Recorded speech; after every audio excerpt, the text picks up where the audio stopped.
Hello, എല്ലാവർക്കും നമസ്കാരം. ഇന്നത്തെ ട്രാൻസ് വാർത്ത.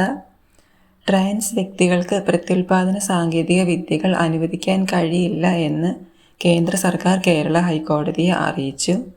28കാരനായ ട്രാൻസ് പുരുഷന്റെ അപേക്ഷയെ തുടർന്നാണ് ഇത് കേന്ദ്ര സർക്കാർ കോടതിയെ അറിയിച്ചത്. ലിംഗമാറ്റ ശസ്ത്രക്രിയയ്ക്ക് മുൻപ് തനിക്ക് എഗ് ഫ്രീസിംഗ് ചെയ്യാൻ അനുമതി നിഷേധിച്ചതിനെതിരെയാണ് ഹർജി.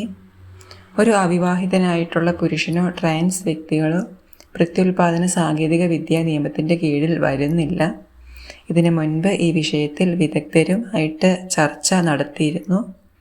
അന്ന് ഈ ആവശ്യം നിരസിച്ചിരുന്നതാണ് എന്നാണ് കേന്ദ്ര സർക്കാർ കോടതിയുടെ മുൻപിൽ പറഞ്ഞത്. ഹർജിക്കാരൻ്റെ വാദം എന്തെന്നാൽ ഭരണഘടനയുടെ ആർട്ടിക്കിൾ 21 പ്രകാരവും ട്രാൻസ്ജെൻഡർ പ്രൊട്ടക്ഷൻ ആക്ട് പ്രകാരവും ഇത് അവകാശ ലംഘനമാണ് എന്നതാണ്. ഈ വിഷയത്തിൽ നിങ്ങളുടെ അഭിപ്രായം എന്താണ്? കമൻറ്റ് സെക്ഷനിൽ രേഖപ്പെടുത്തുമല്ലോ.